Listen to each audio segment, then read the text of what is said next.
After decades of denying interest in the UFO phenomena, the U.S. government has begun to come clean. There's a whole fleet of them. Look on the ASA. My gosh. Beginning in December of 2017, rumors of a secret Pentagon UFO study was reported by the mainstream media. The result was an avalanche of UFO stories throughout the next couple of years, each one increasing the hope that disclosure of some sort of alien existence was about to become reality. A secret UFO program has just been revealed. The military spent millions of dollars to look into UFO sightings, and those videos are now being made public. Congress wanted answers, and now they may just get them from the intelligence community in mid-2021. We are concerned about it. As the ranking member of Terrorism and Counterintelligence, we have questions. UAPs is what we call it. We want to know the information, and that's why it's important that we take a look at this. But will it all be public knowledge, or just something for our elected leaders behind closed doors? And what, if anything, will be revealed? It may just be that the 1960s foreshadowed what we might expect. But is that a good thing? Stay tuned. You're about to journey inside the Black Vault.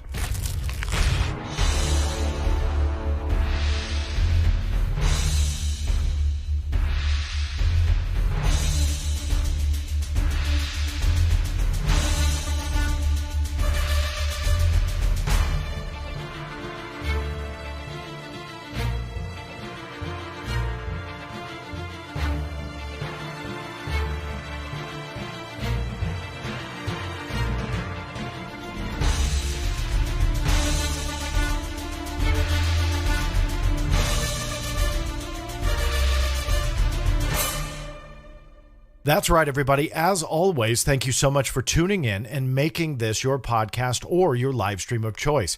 I'm your host, John Greenewald Jr., founder and creator of theblackvault.com, and I'm making this video to address something that many of you have continually asked on social media and Twitter and so on that's very, very hard to sum up in a comment or a tweet, simply because there is so much that goes into the answer. And I love getting asked it because it has motivated me to make this video, and that is to address the upcoming UAP/UFO report that has been requested by Congress. Now, if you haven't heard about that, I'll get into a little bit of the history of it, but that is what this video is all about. Now, a quick note. This is what's called an evergreen issue in television. Now, I'm recording this in March of 2021. Obviously, there will be a day, hopefully, when that report will come. There's a scheduled date, and I'll get into why I don't believe that date is going to be met. But that aside, after that date, this video will seem outdated. But keep in mind, there's a lot of historical perspective that you might find interesting as well. So make sure that maybe you want to fast forward, check in the comments here on YouTube, below in the description. That'll kind of jump you to the different areas of which I talk about in this video. So let's go ahead and kind of jump into it. Most of you who are interested in UFOs probably know what I am talking about, and that is the fact that in about mid of June 1st, 2021 is kind of the going date. In mid of 2021, there will be this UFO/UAP report that is supposed to be given to Congress. And essentially, it's supposed to explain what this UFO phenomena is, what this UAP phenomena is. What do they know? What can they tell us as the general public? And so on and so forth. If you didn't hear about it, well, it was passed by that 5,593 page, $2.3 trillion bill that we all know as the COVID relief package that was signed by President Trump in December of 2020. What is not as well known, if you don't follow the UFO phenomena, is buried within that. It activated what's called the Intelligence Authorization Act for fiscal year 2021. Within that, there was a stipulation by Marco Rubio's committee that they were requesting a UFO report. Here's the actual text of it that I'm showing on the screen. I will just kind of go over the highlights. Essentially, what Rubio's committee was asking for was a report on unidentified aerial phenomena, or UAPs, or as we better know them, UFOs. I don't know why they're trying to change the phrasing. They go hand in hand. If there's stigma attached, it's going to go along with UAPs. But I digress. So the Unidentified Aerial Phenomena Task Force, which is centered at the Office of Naval Intelligence, they're going to be kind of coordinating this report for Rubio's committee and for Congress and the Senate to essentially tell them what we know and in turn inform the general public about what we know about UFOs. Now, clearly, this has created a ton of excitement around the UFO field, and outside the UFO field / UFO community, the general public is excited as well. They just hear kind of the surface layer. We're going to get a UFO report. Secrets will be revealed, and everybody gets excited. And I'm excited too. I can't wait to see what they actually will provide us. The question mark is, how far will they go? According to this request, and I'll read you a couple of the line items here, a detailed analysis of unidentified aerial phenomena data and intelligence reporting collected or held by the Office of Naval Intelligence, including data and intelligence reporting held by the UAP Task Force. That's what Rubio's committee is requesting this report contain. In addition, a detailed analysis of unidentified phenomena data collected by geospatial intelligence, signals intelligence, human intelligence, and measurement and signals intelligence. The third item that Rubio's committee was requesting in this report, a detailed analysis of data of the FBI, which was derived from investigations of intrusions of unidentified aerial phenomena data over restricted U.S. airspace, and it goes on from there. I encourage you all to read this section because it is fascinating on what Rubio's committee is requesting. I won't say it's unprecedented, as in it's never happened before. It has, and we'll get into that in a few moments. But it is, I would say, unprecedented for near the present day. Generally, we go back decades when we'd hear about UFOs and interest and stuff like that. Yet this is unfolding here in 2020/2021. That's awesome. That's amazing. There's a worldwide pandemic going on. People are dying. It's a very serious situation. And yet, in addition to dealing with all of that, UFOs is a hot issue, and they're requesting answers. They want things going on. So that, I think, in itself speaks volumes that this is a focus of any kind at the moment. That's what is very encouraging to me. Now, I want to take a moment to give a quick shout out to this man, Christopher Mellon. If you follow To the Stars Academy of Arts and Science, that's Tom DeLonge's private group. You'll recognize his name from being involved in that. He has since left as of this year, earlier this year. But also on the Unidentified series that was on History Channel. He was also making quite a few appearances on that as well. He had published, TTSA had published his language, his proposal for like a Senate bill. And what he published long before it became public that Rubio's committee was trying to get this, the language is very, very similar. And even though I have had my skepticism about certain groups like TTSA staking claims that they did X, Y, and Z and pretty much claim that they did everything, in this particular case, it's pretty obvious. And I believe that it all stems and roots to this man right here, who should be commended for however he did it. And I hope it comes out specifically with detail about how he got the interest of Rubio's committee, how he got in the door, and how all that unfolded. Likely that won't come out in as much detail as someone like me would want, but just I'm fascinated by how that would unfold and what you would tell someone like Senator Marco Rubio with, again, your political affiliations aside, whether you like him or not, it doesn't matter. For him essentially to kind of lead the charge in the political arena to say, hey, this is what we want, this is what we're requesting, and puts his name on it. That must have been a very interesting conversation. So kudos to Christopher Mellon for essentially spearheading that and getting that language into the right hands, which ultimately is now coming to fruition. So kudos to him. So now to your question, or at least the most commonly asked one, what can we expect from this report? And I'll be honest with you, I think the biggest thing that we can expect, and this is just an opinion, the very first thing I would say is a delay. I think that nothing happens on time, especially with government investigations and promises. And if they say that June 1st, 2021 is when the report is going to come, well, I'm a betting man. I would say, at least for $1 anyway, I would bet that no, that probably is not going to happen. I hope I am pleasantly surprised, but I think that is the first thing that we can expect. They will blame COVID. They will blame all sorts of different issues, but they will say that they cannot get the report in on time.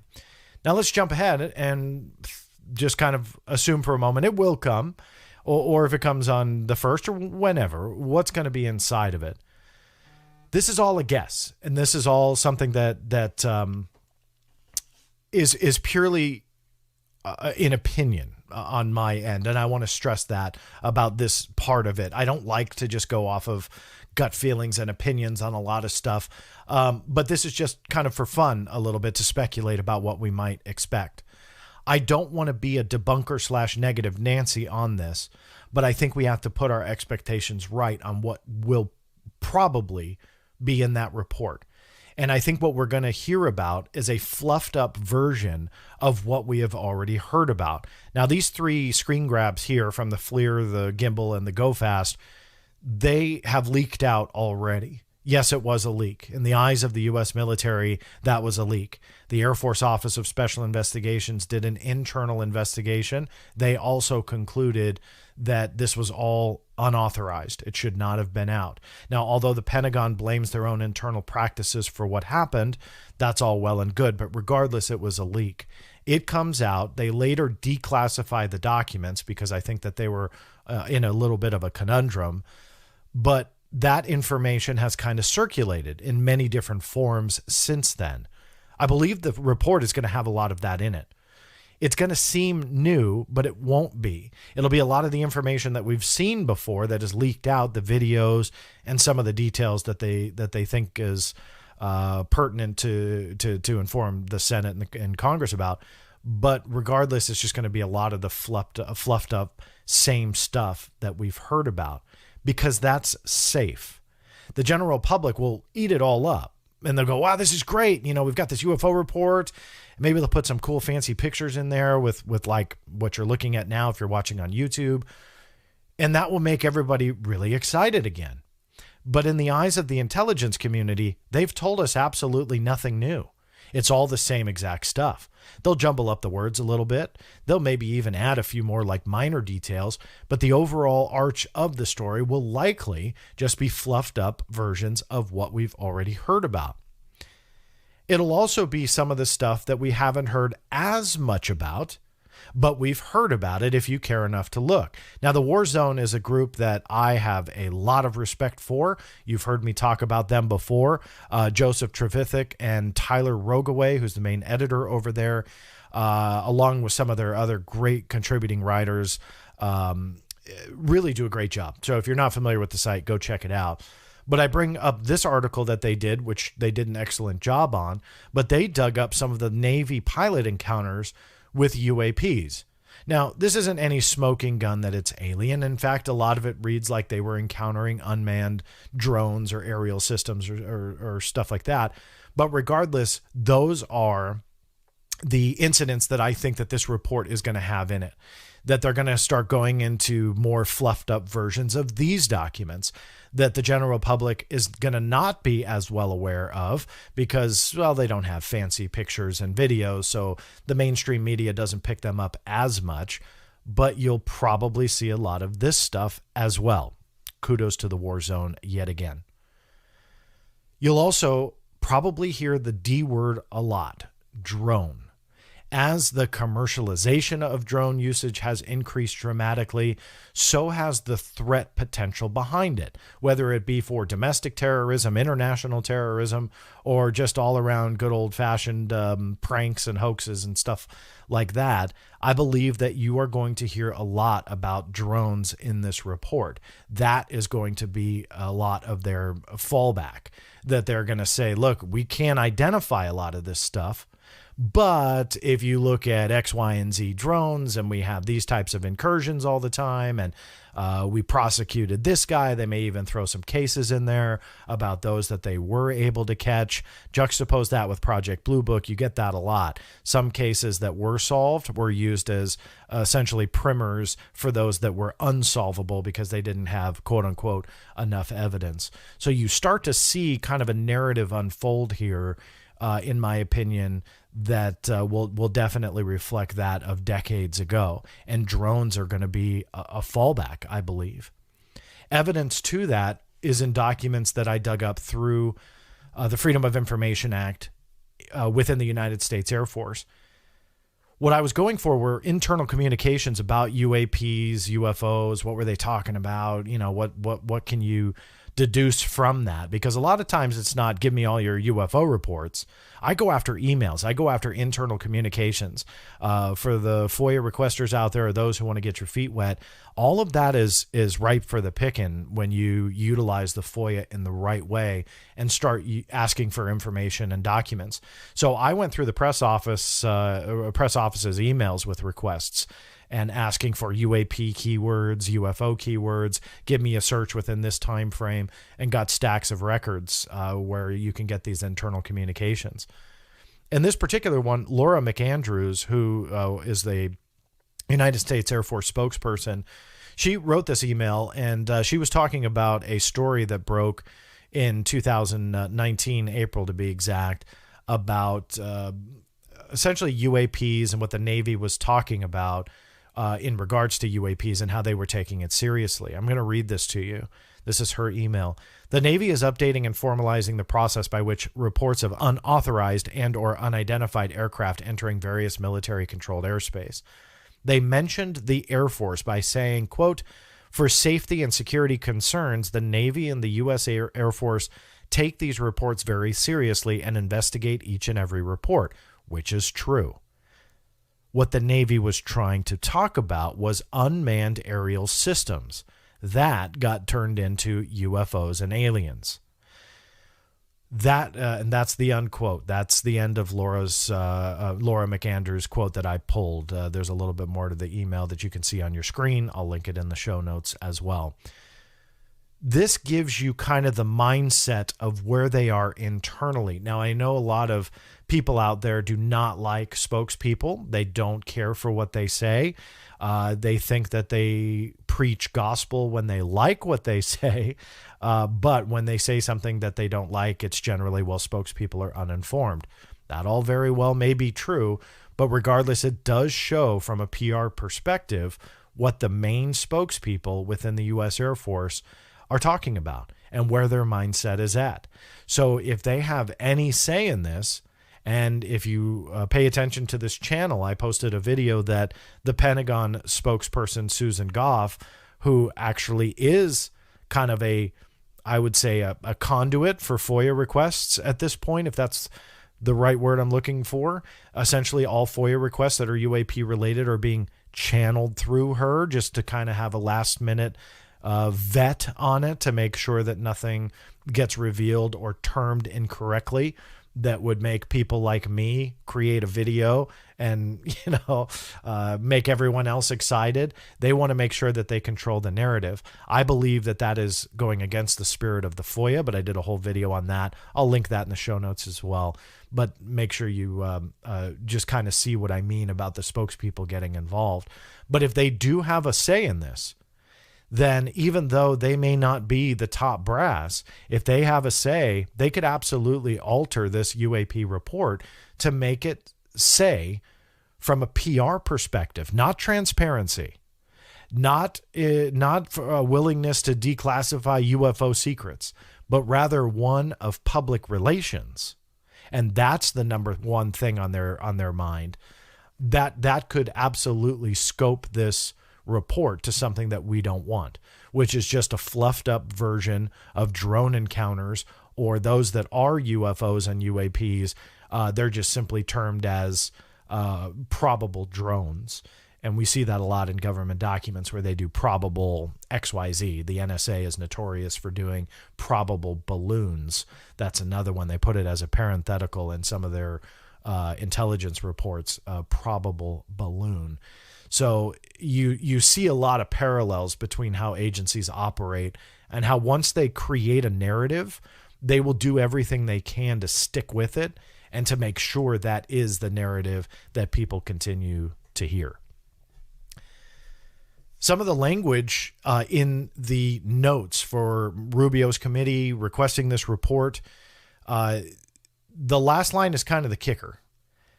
The report shall be submitted in unclassified form, but may include a classified annex. Essentially what that means is we're going to get a public report. Yippee. I mean, and I don't mean to downplay that. That truly is exciting. That is something that I'm looking forward to. But the fine print here, even though it's not technically fine, but the latter half of this sentence, but may include a classified annex. What information then will they deem classified for national security reasons that they will shove away into a classified annex that only our elected leaders can see? And that is going to be the wild card here that no one can answer, that we have no idea in the eyes of national security what they will claim. Now we're getting a taste of it, because the Navy and the Pentagon have both said that anything related to UAP investigations, details, encounters, conclusions, if any, everything will remain classified. Those are improvable statements. That means that they've already created that PR message. They've already said anything related to this topic will remain classified. Now, to someone like me who doesn't give up, those are spokespeople. I have two words for them always when I hear something like that: challenge accepted. That is my 2-word phrasing that I will throw back, and then I'll utilize FOIA to see what we can get. And yes, I have been pleasantly surprised, and so have numerous other journalists who utilize the act, where spokespeople will draw the line in the sand, not only on UFOs, but all sorts of topics, and they'll go, nope, you ain't getting nothing else from our office. Through FOIA, all of a sudden, reams of information comes to light. So challenge accepted. When it comes to that, I will absolutely still be going forward with it. And I have appealed multiple decisions where they have denied UAP information under national security reasons and consider it classified. I still have that open. So we'll see where we end up. I may get denied. I may get something. Not really sure, but I've got quite a few of them. The question mark, though, is when it comes to the Senate in this report. With that classified annex, they're not like me, meaning they have security clearances and they don't necessarily care about public transparency to the public. They don't care if the government is as open as it should be. They may tell you and me they are, and they care, and that they want us to be informed on everything that's going on with UAPs, but that doesn't necessarily mean that that's what they believe. They are politicians at the end of the day, and on top of that, they truly, almost across the board, no matter what side of the aisle they think that they are on, generally believe that they know more than you and I, and they know better than you and I, and that classified annex will prove it, that they will just take that and not go, okay, guys, you got to release this. No, there's no reason to. They'll just utilize that classified annex, make whatever decisions they need to make about funding mechanisms or whatever bill that may come their way in the future or whatever it might be. That classified annex is a huge wild card. So that is something that when I read articles may get a very quick mention, but it deserves more than a mention, because that could be the killer to this report having anything of real substance.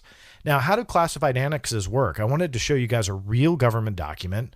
This is from the Director of National Intelligence, the Inspector General side of that agency. This is the Inspector General of the intelligence community that operates under DNI. They did a semi-annual report. It's an unclassified document, so submitted to the public in the very same way. This was published 2016, so just a couple years ago. And I wanted to show you guys kind of what reports like this look like. They give you kind of the overall information, but look down here in this fine print area underneath the information they gave you under completed reviews. Additional details of this report are in the classified annex. So what I'm trying to show you guys here is an example of what I fear is going to happen. They give you that fluff, right? They give you that information that we've heard about before in this area here.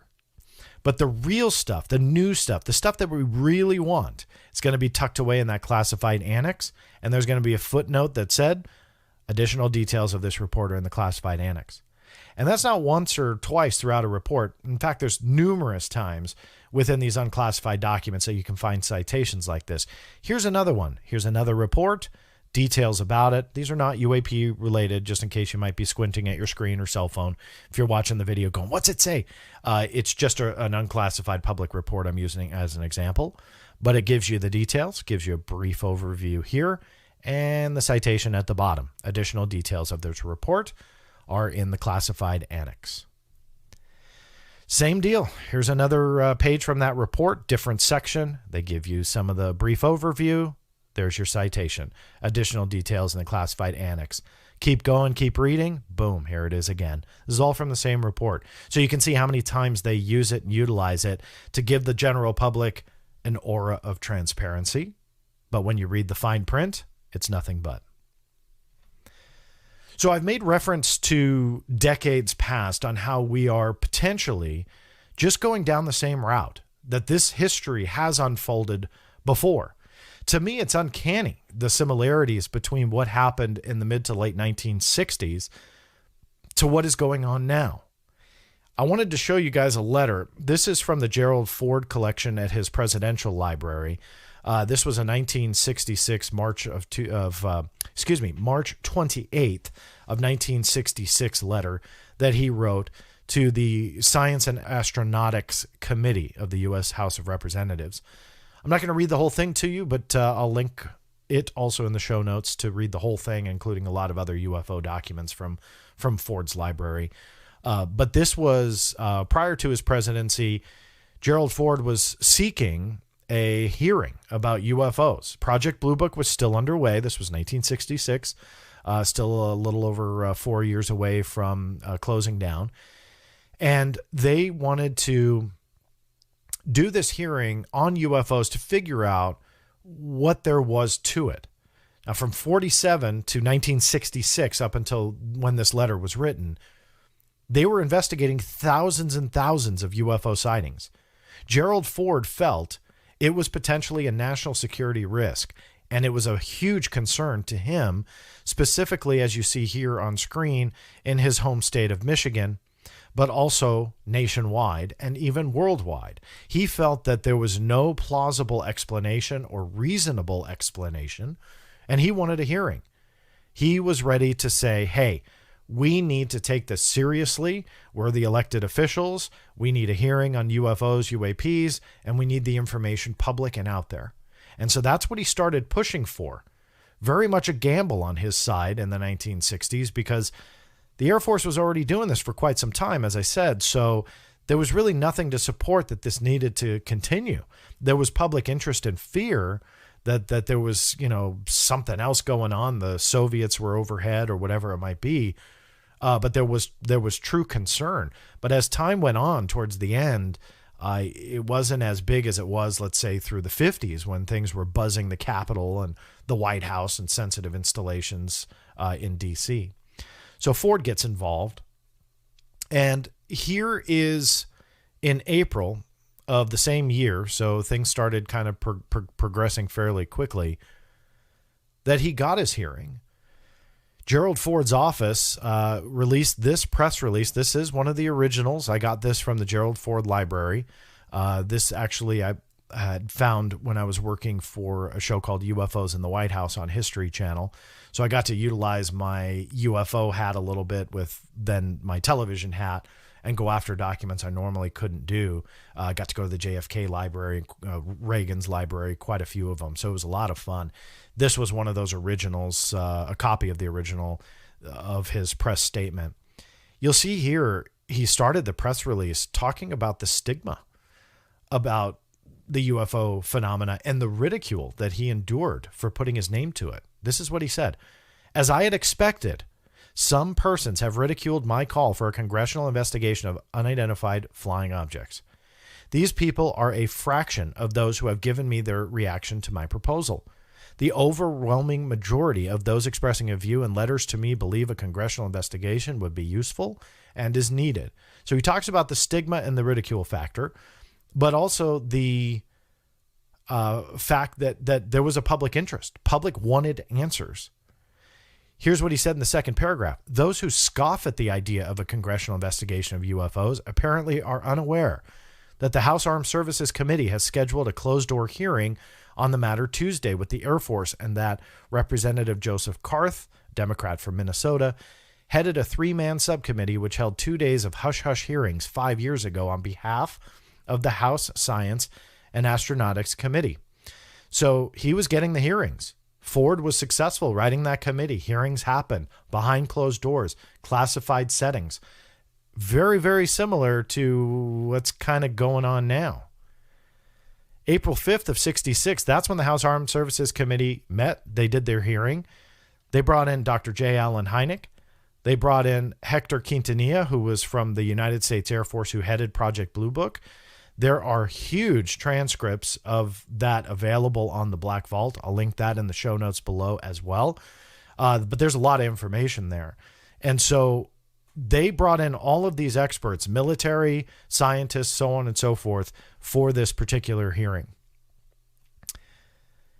According to the documents, and as we know from our history books, they were able to convince the Congress that this needed some kind of attention more than the Air Force. Here's one document. The report's Project Blue Book should be given wide unsolicited circulation among prominent members of the Congress and other public persons as a further aid to public understanding of the scientific approach being taken by the Air Force in attacking the UFO problem. They wanted everything to go public, right? So they pushed Project Blue Book out to the people, but they realized that there should be more of an investigation. So the Secretary of Defense, this is OASD, Office of Assistant Secretary of Defense. They were headquartered at the Pentagon, still are today. They released this press release, and they state the following. Air Force selects University of Colorado to investigate unidentified flying object reports. So there was enough in those hearings to say, let's make it all public, but also let's get some scientific oversight here. Let's get someone, a third-party entity, someone with no skin in the game, not the Air Force, not even Congress. They chose a university to do a study. The press release said the University of Colorado, Boulder, Colorado, has been selected by the Air Force to conduct independent investigations into unidentified flying object reports. A research agreement valued at approximately $300,000 is being negotiated with the university by the Air Force Office of Scientific Research to analyze phenomena associated with UFO sightings and to make recommendations on the Air Force's method of investigation and evaluating UFO reports, a program known as Project Blue Book. A report is expected to be made to the Air Force in early 1968. A report requested. See? So very, very similar to what is going on now. What was that report? History shows us it was the Condon Report, headed by that man, Dr. Edward Condon. That report went into great detail about UFOs, what they had determined out of the thousands of studies, the fact that it was not a threat to national security, which is what they focused on, very similar to today's concerns with Marco Rubio and how he has talked about, hey, these things could potentially pose a threat.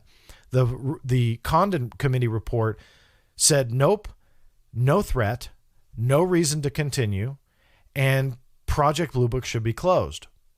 So the intent that Ford had for a much closer eye of scrutiny here, where the UFO phenomena deserved not only public attention, but scientific scrutiny, congressional interest, so on and so forth, may have backfired here. Because now this report comes out and they say, no, we're not interested at all in this, not a national security threat. Just go ahead and close the whole thing down, which is exactly what they did. This is a copy of one of the original press releases, also by OASD. And they, in December of 1969, said, we're going to close Project Blue Book. Secretary of the Air Force, Robert Siemens Jr., announced today the termination of Project Blue Book. the Air Force program for the investigation of unidentified flying objects. That was the opening paragraph to the press release. And in January of 1970, Project Blue Book and the UFO investigation was done. For decades thereafter, even to this day, I got this screenshot in March of 2021. The United States Air Force maintains, and I'll quote, "The decision to discontinue UFO investigations was based on an evaluation of a report prepared by the University of Colorado entitled Scientific Study of Unidentified Flying Objects, a review of the University of Colorado's report by the National Academy of Sciences, previous UFO studies and Air Force experience, investigating UFO reports during 1940 to 1969. For decades, they utilized that Condon Committee report made by the University of Colorado to say, you know what? No threat to national security. We're not interested at all. So close investigation. And if the general public has anything to report about UFOs, go to local law enforcement or a private UFO group. Now, through the Freedom of Information Act over the years, prior to the realization of ATIP, even prior to ATIP even coming into reality before 2007, 2008, I was going after documents that disproved this. This was the focal point of my research prior to ATIP because they were in such denial that they had an interest in UFOs, and documentation proved otherwise. But regardless, to the public realm, that Condon report was cited numerous and countless times over the decades to say we did our due diligence. There's nothing to this. Leave us alone. We don't care about UFOs.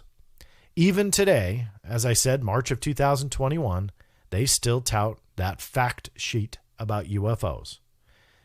They cite that Condon report, and they say there is absolutely nothing to this. Now, when you juxtapose that to the 1960s, there are crazy parallels to what's going on. When you look at Project Blue Book and how it dissected even military encounters, that is exactly what is coming out today. This is a document obtained by the Drive and the War Zone. And you start comparing and how the incidents unfolded and how they documented them and how the reports looked, very much are they similar. You then also can juxtapose how the general public has been made aware of some of this stuff going on with the military experts that had these encounters. The top of the top guns, the ones that know their aircraft front, back, and sideways, the best of the best on the planet, are the ones that we are seeing in front of us on the cover of the New York Times, on documentaries, TV shows, news programs. This is what Gerald Ford said in the 1960s. I've just today received a number of telegrams urging a congressional investigation of UFOs. One is from retired Air Force Colonel Harold Brown, Ardmore, Tennessee, who says, I have seen a UFO, will be available to testify. Ford had grouped up the military experts to parade in front of Congress for that hearing. They were also public. There were various newsreels and stuff that you can find with some of the military encounters, those that were pilots and so on and so forth, very similar to how they are today. That press release that Gerald Ford sent out, as I had expected, some persons have ridiculed by call for Congress investigation of unidentified flying objects. He talked about the stigma and the ridicule factor and so on and so forth, that was a problem. That was what was prohibiting people moving forward and trying to get the reality behind UFOs. Juxtapose that with Luis Elizondo, who has come out and said almost identically the same thing. Very, very similar mindset to where Gerald Ford was at the time. That stigma stopped pilots and witnesses from coming forward. As a result, the ridicule factor was high, that if you did come forward, you were ridiculed and so on and so forth. So in the 1960s, Ford was essentially headlining his press statements with concerns about the ridicule and the problems that were surrounding the UFO topic, one that was very serious, but we needed to get away from that ridicule factor. We needed to get away from that stigma, because Ford knew, as Luis Elizondo knows, as I know, and how probably most of you know, this problem, whatever it is, whatever the origin is, has to be addressed and taken seriously. But the public, in this regard, is potentially its own worst enemy. The report can be compared absolutely side by side to what is being requested today. The Condon report was a result of Congress saying we need a report. So the military, in the 1960s case, the U.S. Air Force said, okay, let's go to a third party. They had contracted the University of Colorado. Dr. Edward Condon chaired it. They created a report. And essentially the drive that Ford had to move this forward, to get answers, essentially backfired, because that report led the way for the cancellation of UFO interest and ultimately the stoppage of any interest whatsoever. But then on top of that, the report was referenced and has been referenced for decades and decades since the close of Project Blue Book as kind of the go-to piece of evidence on why the military and the government doesn't take this seriously. I fear that's what we're going towards here. When you look at the players involved, it's also fairly fascinating how you can match them up, because you had the former insiders in the 1960s, those like Dr. J. Allen Hynek, who came out and later created his own UFO research organization.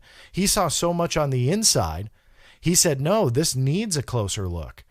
And yet the military says, no, we're not going to do it. Not a threat to national security. Go to your policeman. And so Hynek comes out, creates the Center for UFO Studies, and continues UFO work. Look at Luis Elizondo in today's story. Former insider, he says that they investigated UFOs, and he saw so much he couldn't get anybody to take it seriously. So he leaves the Pentagon and starts his own endeavor. Joins a private organization, not one he founded, but joins a private organization advocating for transparency and openness about UAPs. Although he as well has left that organization, I'm curious to know what he might be doing in the future and whether or not it will coincide with Dr. Hynek and keep pushing forward with a UFO research organization, or just enjoy his retirement. I don't, from the recording of this, at the time of this recording, I don't know what his future is. Other than it's still fresh. He is not too far off from leaving TTSA, and I don't know if that chapter is written for him yet. He doesn't confide in me in that way, nor do I push him for answers. I'm eager, as you all are, to see what happens. The era of the 1960s and that whole saga had your active politicians as well. Gerald Ford, as I showed you his original letters, compare that with Marco Rubio, taking the lead in charge, being one of the first ones to really kind of openly talk about how we need to figure out what this threat is and what's behind UAPs, and it's a concern of his, so he's demanding this report. Well, Ford demanded that report based on the same reasoning. You also have the former military and former government personnel, like Donald Kehoe and Christopher Mellon, those that were also on the inside, those also that were enlisted and so on, that essentially see what they see, some of which isn't known or essentially chronicled yet. I don't believe Christopher Mellon has talked openly about 100% of what he's always come across. At least that's the gist I get from him and seeing some of the interviews. He's obviously bound by clearance issues or NDAs, potentially when he was a government employee, Luis Elizondo as well. But they saw enough to know that there's something to this. You can draw that comparison there. And of course, the credible witnesses. You've got all the military pilots coming out like Fravor and so on and so forth. Juxtapose that with that Ford letter. I've just today received a number of telegrams urging a congressional investigation of UFOs. One is from retired Air Force Colonel Harold Brown. Bringing those military credible witnesses together in the same way. Nearly every aspect to what happened and what unfolded in the 1960s is unfolding now. Some of you may be watching this going, oh, come on, man, you're stretching trying to connect these individuals. Well, not really, because when you look at how everything has unfolded from the players involved and from the demand of a report, I fear that the report itself will also have a parallel connection, meaning the Condon report backfired when it came to demanding transparency and a serious investigation by the U.S. military and government. On the opposite end of what we wanted, rather it had closed the UFO investigation. Could that happen again? Could that report essentially come back to haunt the UFO community? And I don't know the answer to that. A lot of that is speculation. I just find the historical narrative that you could butt up against what is going on in present day from the players involved, the reports, and how it's all unfolded fascinating. Because what I've learned over 24, 25 years now of investigating government secrets is history often repeats itself. For those fans of this channel, you've likely heard me say that quite a bit. History repeats itself. And so that's why I find documents that are decades old, where some people go, that's, it's really snoozy, and people start snoring because, well, this happened in 1960. So who really cares what happened 50, 60 years ago? Well, the reason why you should care is history does often repeat itself.